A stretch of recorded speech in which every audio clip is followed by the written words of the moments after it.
I'm Gordon Jenkins, class of 1968. I've known Arnie since the time that he came over to the high school. I was in my junior year. I started audiovisual in the junior high school with Hal Davidson because of the fact that they assigned me to study hall and told me I had to be quiet in a room with 250 other people in it. I think that's physically impossible, at least it was for me. So the assistant principal finally said, "You're not a bad guy, but you can't be in study hall." So he sent me up to AV. And that's when I got my fingers wet with it. And I started understanding a lot about how audiovisual can impact people's messaging, teaching, illustrating something, whatever. And I became enthused with it. I moved on to the high school, and Roger Hill was there in my sophomore year, and he was very good also. But the light really started shining brightly in my junior year when Arnie Sparr took over for Roger Hill, who retired. Arnie came in there as a bright young teacher, came from Woodland Avenue Elementary School, and talk about making an impact on people. He was probably one of the leading influencers in my life. And it was funny how well we worked together from the very beginning, trusted each other, helped each other, and it was more of a friendly relationship than it was a teacher-student relationship. And believe me, he was a person you could learn a lot from. And I can actually say he was my biggest mentor and influence in my life, especially in my career, because he told me and taught me there are ways that if I want to continue with AV, that it could be something I could make a career out of. And it took some time to get over there. However, I did end up becoming the audiovisual manager for the largest commuter railroad in the country, in North America, the Long Island Railroad. And the experiences I had there in 32 years were unbelievable. But they were all because of my friend, my mentor, and the biggest influencer in my life in that respect, Arnie Sparr. I can't thank him enough. He's the best. I am David M. Rock, class of 1971, Hicksville High School. My guidance counselor, Mr. Godfrey, outsmarted me and assigned me to work in the audiovisual department, 8th period. I found out I loved it. And I was so lucky to have Mr. Davidson as my instructor for audiovisual. I thought I learned a lot. Back then we had reel-to-reel projectors. We had reel-to-reel tape players. None of this cartridge cassette deal. So everything was hands-on. I applied for audiovisual in high school, and Mr. Sparr took me, which thrilled me. And I used to come in early and set up for morning announcements, anything technical. I got into doing the sound systems for plays. I got into doing the sound systems for basketball. Again, I didn't prefer to announce it, but I liked setting up the speakers and the audio-visual equipment. And I always thought Mr. Sparr, Arnie, really appreciated my work. After high school, I went to college and continued. And I still did the audiovisual through 4 years of college. And 2 of those years I had a great mentor. I always remembered Arnie. But I feel so thrilled. He's been such a great influence that I feel like I can never pay him back for anything. My name is Bob Williams. I graduated in Hicksville in 1967.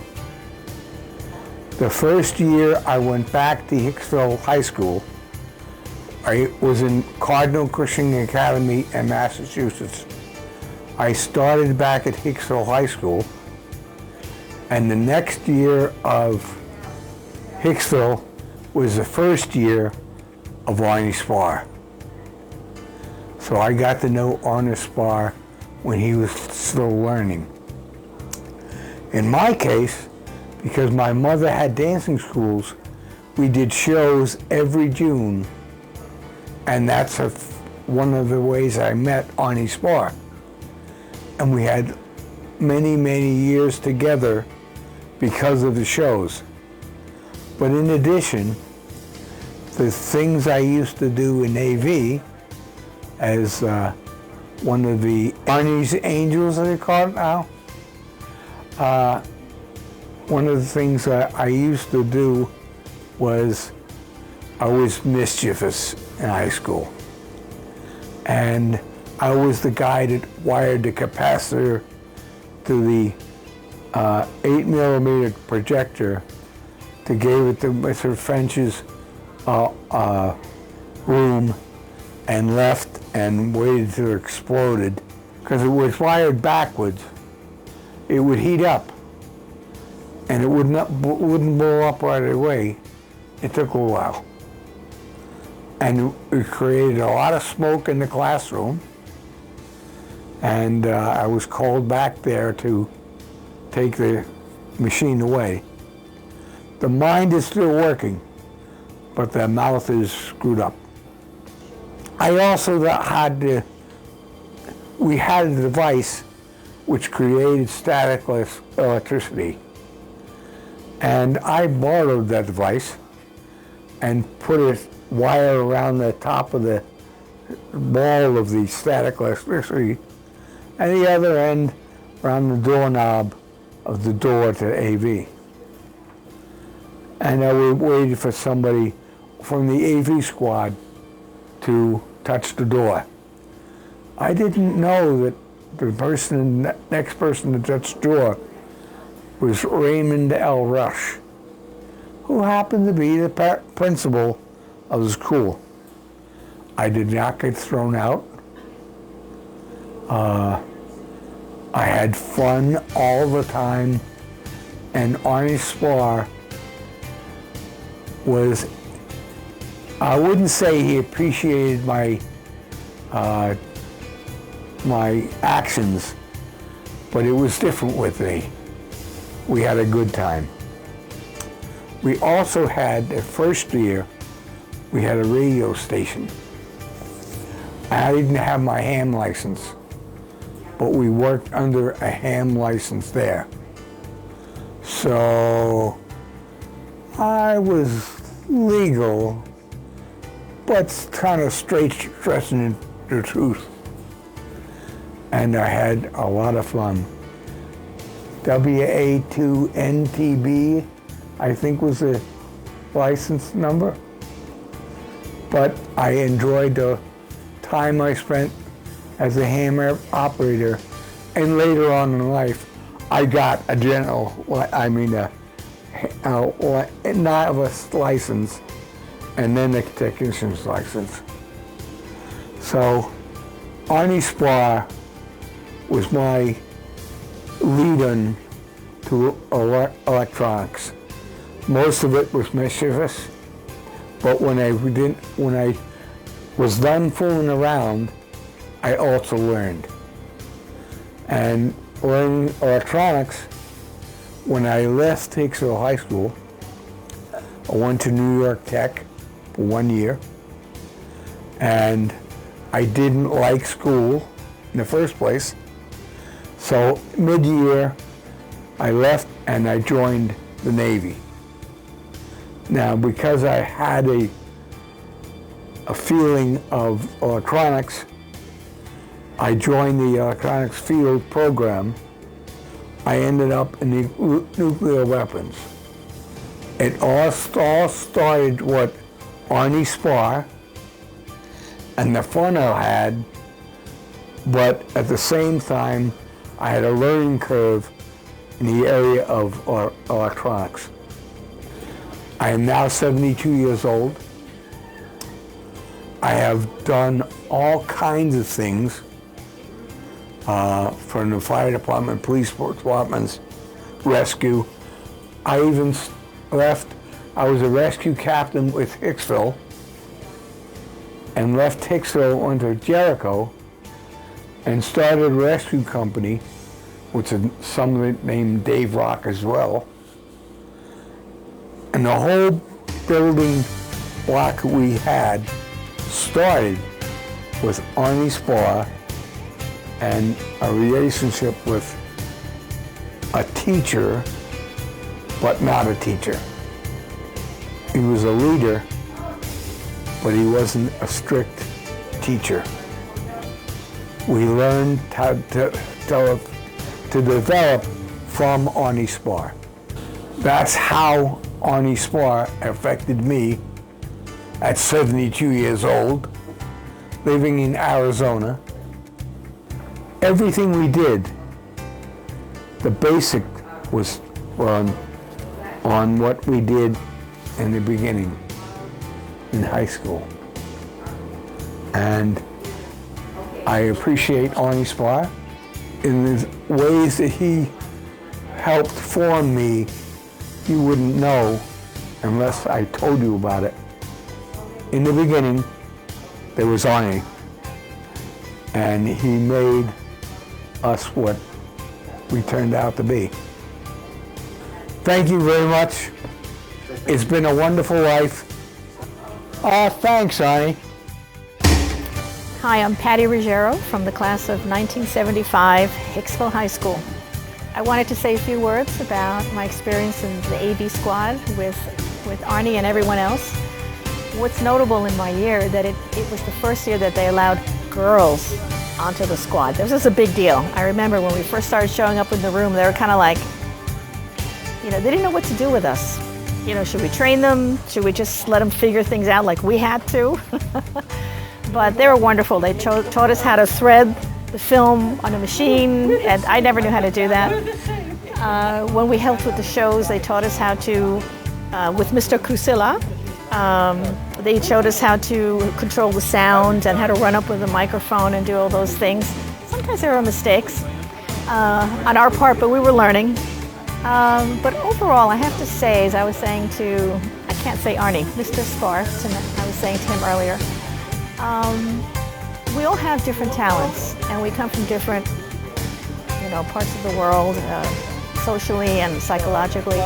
He really gave us a place to fit in, a place to be productive, a place to belong, and a place, as I said, to be a part of a smaller community within the crazy high school, because in those years, a lot of us were trying to figure out where we fit in the world. And it was wonderful because it really replicated the real world, which is male and female, and you had people who were seniors and juniors coming in and learning. It was so much fun. Sometimes we had too much fun where Mr. Sparr would just, God, I rarely ever saw him smile. He's so funny, but he was so patient. We'd do some stupid things. We got a laminating machine, and we'd laminate like every card we had in our wallet. He was not happy about that. That was an expensive mistake, but his cards looked pretty. What else would we do? It was great. I mean, the looks we'd get when we'd roll one of the projectors into a classroom was great. It would make our day. Kids would be like, oh, movie day. So it was fun to be a part of that, and to be able to, sounds silly, but to be able to walk down the hallways without having to have a hall pass. It was cool. We were the cool kids.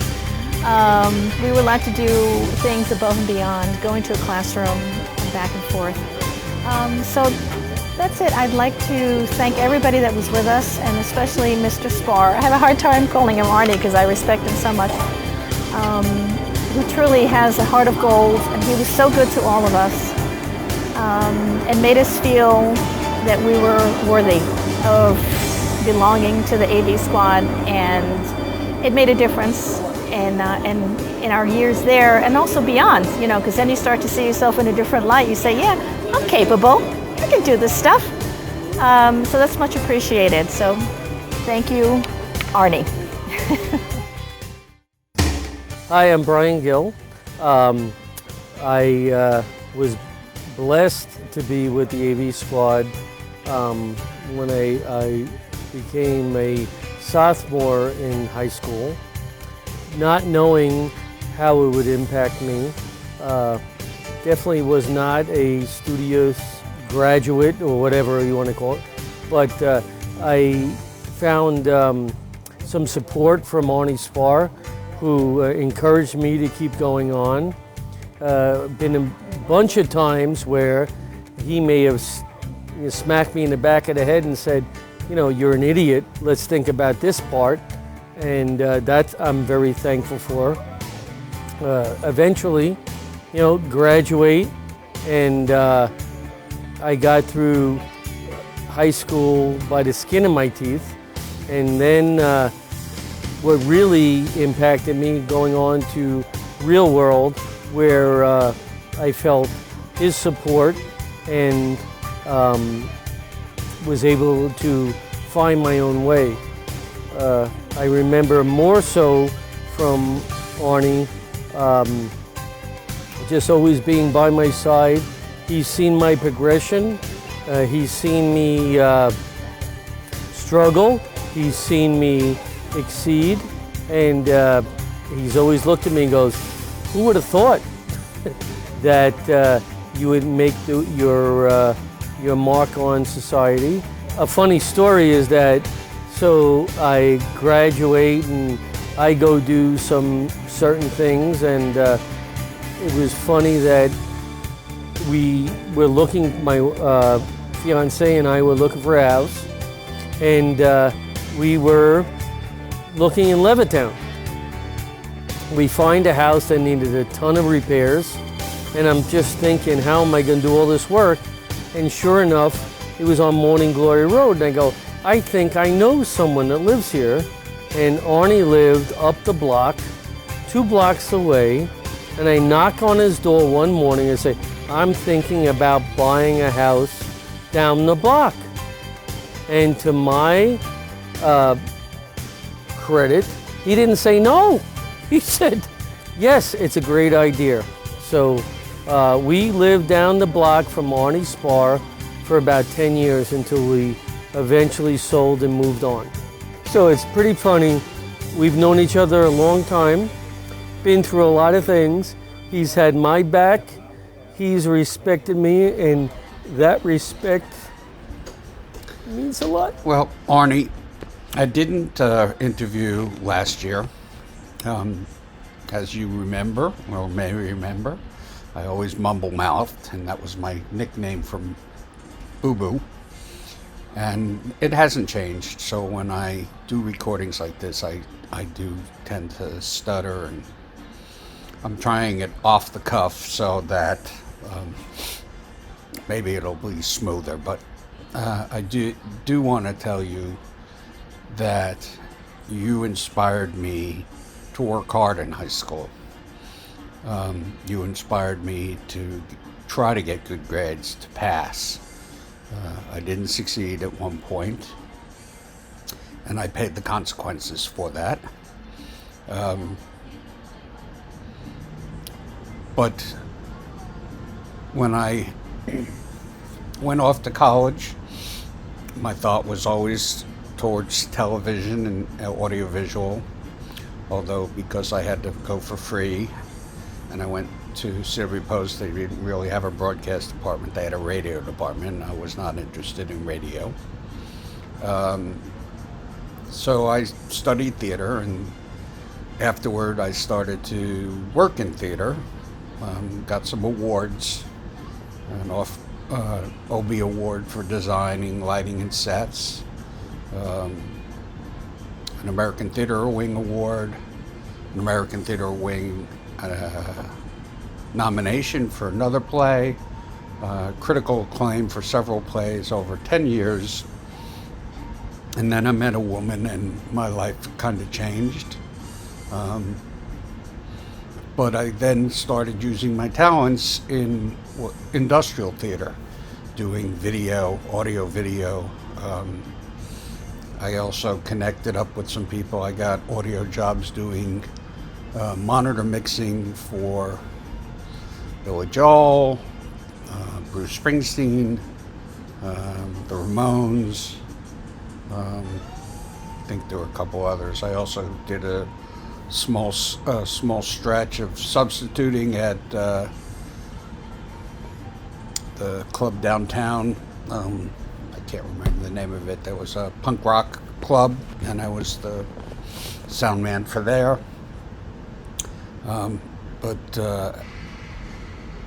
After 9/11, I really concentrated on the video work, video graphics, video editing, PowerPoint presentation, projection, learned the technology, and now I'm still doing it. I'm making videos. In fact, I took this video and edited it with the others and made a whole composition of just one video, and I'm gonna make sure you get to see it. You were really good to a lot of people. There are far more people who were affected by you than the ones from this video and the ones that we speak to, but because they don't all get to come back to Long Island to tell you. But they are out there. I have been in communication with them. And thank you for who you are. Hi, I'm Bob Andretta from the Hicksville High School class of 1982. I'm one of Arnie's angels from back in the 80s. I got into the AV stuff back in 6th grade. My teacher's name was Robert Siegel. I used to help him out a lot after school doing little things, and he noticed I had an adaptitude for doing the AV stuff. So he actually got me started in doing the projections and ditto sheets and stuff like that, because he was the head of the AV department in my elementary school. And then when I moved into junior high, I didn't like the AV department in the junior high school. I couldn't even tell you who the AV coordinator is now, but I ended up going into the library. And I worked behind the desk in the library during junior high school. And when I got back into high school, I got the bug for it again. And a lot of my friends were in the AV department, and I joined the AV department. And it's basically the reason why I'm doing what I'm doing and who I am today. Mr. Sparr put up a lot of crap, but we were a tight-knit group. And he taught me a lot about, being responsible, and taught us how to deal with the machinery and how to fix things. And he was like a stepdad to a lot of us. He was always there to give us advice and listen to us if we had problems, and he would help us out. And I just have a ton of respect for the man. I ended up just following that my whole life, my career. I was in television, worked with a lot of people that were in the AV department in my television career. And I loved doing television, I loved doing radio. And when I worked in television, I kind of started feeling a little bit for engineering. On my lunch breaks, I would hang out with the engineering department and pick up engineering. And that's where I am today now. I'm an engineer at a casino. I work on the slot machines. I program them, I repair them, I install them, I take them apart, and I fix the components that are inside of them. And all of this started because I followed a path that I learned from the AV department back in Hicksville. And I wouldn't be who I am today. And when I heard that, Mr. Sparr was going to be here today, I had to be here. He was like one of my greatest mentors, more than any other teacher or person really from Hicksville High School other than my friends. I think he was the person that had the most effect on who I became. Taught me to use my voice, taught me to believe in myself, and just made me feel confident and sure of what I wanted to do and who I wanted to be. So thank you very much, Mr. Sparr. It's been a great ride, and it's all because of you. I'm John F.M. Evans. I'm from Hicksville High School class of 1982, and I was certainly one of Arnie's angels. I started AV, I tried out for it in 5th grade in East Street School, and found out that I was good with my hands. Not so much with the book, but good with my hands, and then he showed me with my hands I could do. And Mrs. Bowman was our first AV teacher in elementary school, and we moved into the junior high, and I jumped right into it. And Hal Davison became one of my mentors and taught me the world. He took a liking to me and gave me the keys of the kingdom. He let me run everything. And I excelled in everything AV except in my schoolwork. But when I hit the high school, I certainly met Arnie Sparr, joined AV right away. And my first year as a sophomore, I just sucked everything up like a sponge. Whatever I can learn, as fast as I could learn, I would do it. And I guess Arnie spotted that, because in my first year in the high school, for the second show, he made me one of the crew heads for sound for the theater. We did the announcements. I went to BOCES for television production, and Arnie was there the whole time. Bob Andretta, one of my co-students, he taught me how to announce. I could announce, but they would turn the mic on, and I would freeze at the basketball games, and Bob tricked me into announcing one game. And I started announcing from that. And I got to tell you, Arnie Sparr gave me confidence. I always had some leadership abilities, but Arnie gave me the confidence to go forward with it when I doubted myself. And through my whole life and my career, I've worked in television. I worked with Cablevision with Gary Fabinger, who got me in there, who's one of the ex-AV presidents. He got me up and through, and I became mass control operator and editor. I've worked for Bravo, Playboy, American Movie Classics. I worked summer help with Brian Kahn out at MTV Networks, running Movie Channel East Coast, West Coast, Nickelodeon East Coast, West Coast, Showtime. I later had my own video company called Heartbreak Videos, and then later Evans Video Productions. For 3 years, I was the technical director and the backup vacation relief director for the 11 o'clock news for Channel 10 and 55. And I've always had my hand in theater. I've directed some small things in church plays and whatnot, and I've done sound and lights for all sorts of theater throughout the years. And I continue to do that, and now I'm continuing to teach. I owe so much of my life to Arnie Sparr and what he's done for me. And the people from the AV staff, who are also part of Hicksville Fire Department, which I was in for years, we've always touched back later. Bob Williams, I taught with for years. Dave Rock taught me, and now Dave's with me now on vacation. Gary and I are close friends. Gary Fabinger is one of my child's godfather. Bob Andretta is another godfather. Bob Williams is another godfather. I have 8 children, and a lot of the AV staff are the godparents. So I married my high school sweetheart, Donna Kubik, and we're together today after 33 years. And she's the love of my life, and we're both AV staffers, and we're trying to understand we're the 3rd AV marriage. And Arnie, you have absolutely set my life in motion in a right way, and I can never thank you enough. So thank you, Arnie.